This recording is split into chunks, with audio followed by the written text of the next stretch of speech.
Now, International Pride Day is celebrated every year on the 28th of June. That's today.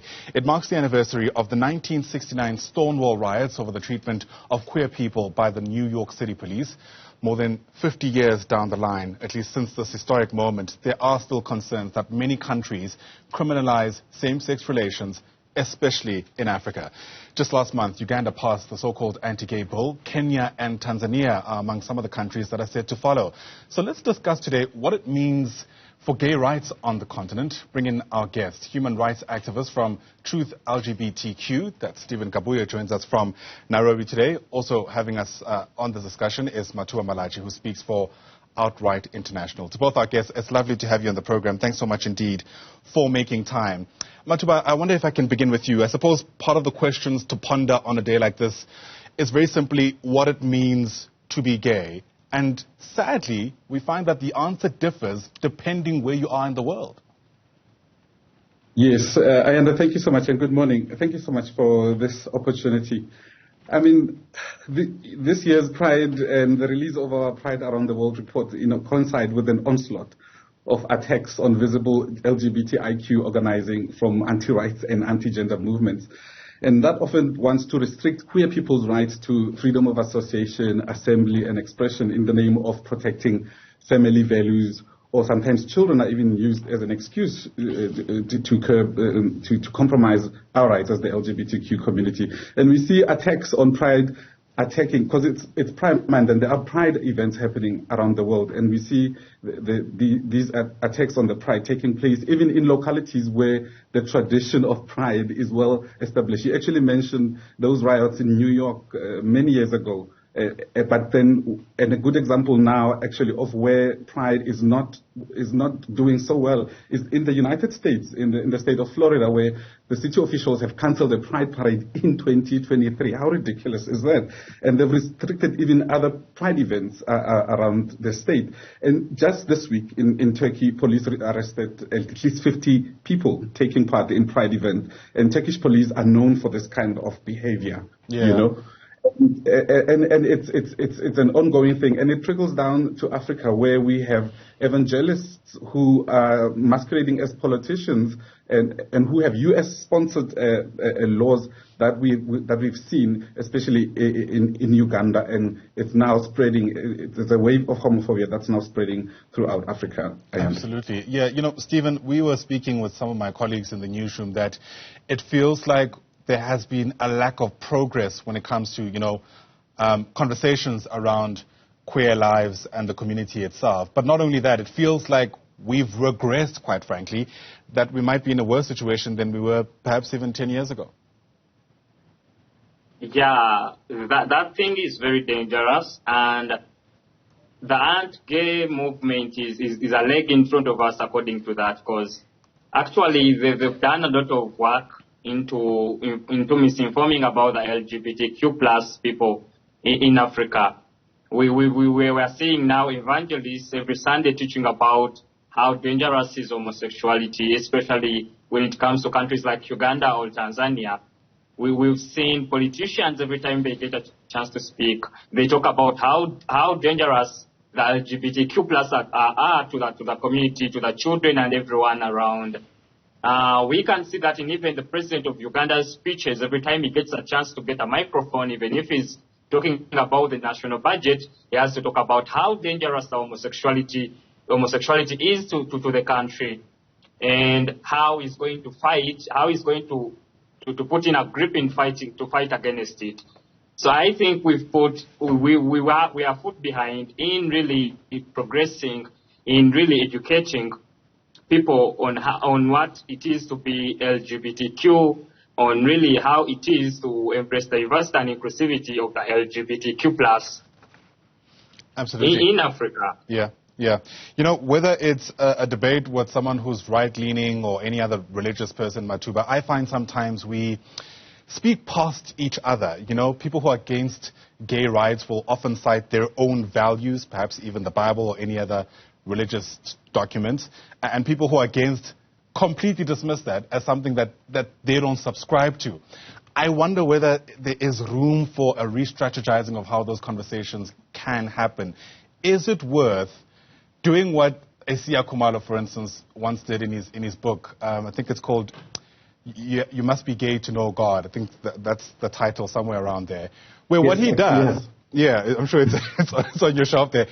Part of what he does is actually use scripture to, make an argument for why homosexuality is not morally reprehensible. It takes a lot of work, but do you reckon we need to start going in that direction? Look, Ayanda, human rights are universal. They are inherent. You cannot alienate them. And they're indivisible. As Outright International, not only do we recommend that these laws be done away with, but also we urge all civil society to condemn such moves to curb the enjoyment of human rights and fundamental freedoms in the name of eliminating LGBTQ existence, because that's exactly what's happening. And that would, for me, be the start of carving a path that recognizes queer rights, because they are also human rights.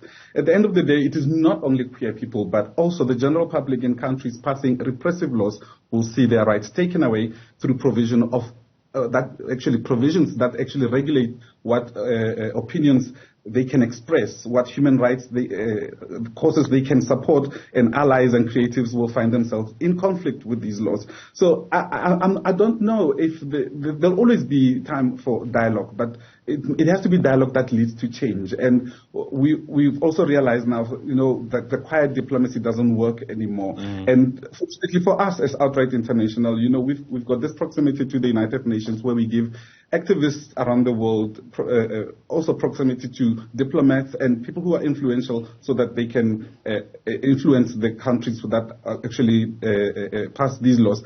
And a good example of that is our letter to the World Bank. Now that this bill in Uganda has become law, we have written as part of a coalition of LGBT organizations, allies and leaders to call on the World Bank attention to the critical importance of a strong public response. I'm sure you've seen that, and we want that as soon as possible. We are unfortunately no longer in a position, as I've said, that there's no quiet diplomacy, and it can be effective as we now face the dangerous reality of the law's implementation. And the World Bank conducted a review and that determined that Uganda's Anti-Homosexuality Act violates, the World Bank policy on non-discrimination in the environmental safeguard framework, and there is also something that's called the do not harm policy.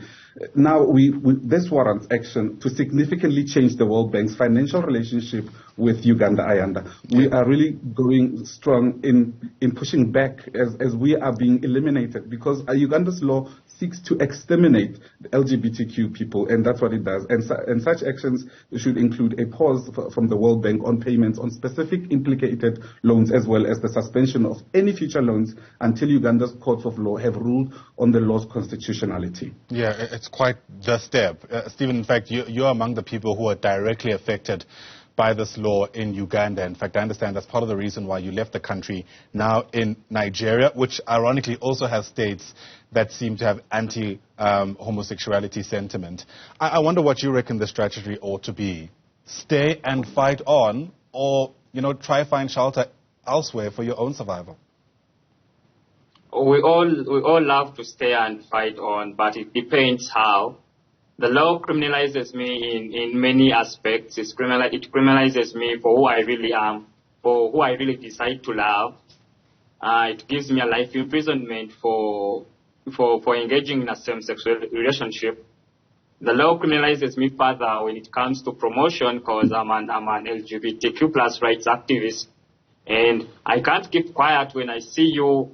When I see you fighting, fighting reality, when I see you fighting against human rights, as Matuba said, human rights are you born with your rights? You can't come out and someone decides that this is your right, this is not your right. The same thing, these laws influence our political, economic, and cultural environment. Because actually, I didn't get out of the country just because I was feared to be arrested. I got out of the country because I was getting attacks from the community itself. People started with sending me the threats online. Someone sends you a panga and is like, we are coming to get you. Someone comes and he says, we are giving you 2 weeks. And you think it's simple until the attacks started coming in person. They started with my co-worker, Chantal Murungi, he was badly beaten and almost lost his life. Another friend of mine, he was everything, so I had to get out of that place for my own safety. So I think for now, we are having governments that are passing these laws that can't be put down to dialogue. Like the government in Uganda, there is no way you're going to put the president down to sit with him and talk to him and convince him in any way or the other. He believes what he believes. He believes he's the supreme and everything up there. He has to decide what he really is running the country. Like previously, I saw his daughter, the first daughter, saying she even speaks to God. Imagine. That's what they even believe. And they're fronting religious beliefs to fight against LGBTQ plus right? So there is no way you're going to stay in a country like Uganda and you think you will fight for another day. I think the first way to do right now, the safest way to do right now is first get to safety and see what we'll do next. Yeah. Because actually, this is a war against armed people. When you are unarmed, you can't fight in a war where you have a spear and someone has a gun. Or you have nothing and then someone has a gun. Sure. Yeah, it's imagery that we're very familiar with. Yeah, go ahead, Matuba. I don't know if I can add, because the one thing that we never talk about a lot is the trauma that causes people these kind of things. And I'm listening to Stephen now, and I refer to some of the work that Outright has documented, how even before such bills are passed, they contribute to increased violence by members of the public as well as by law enforcement officials.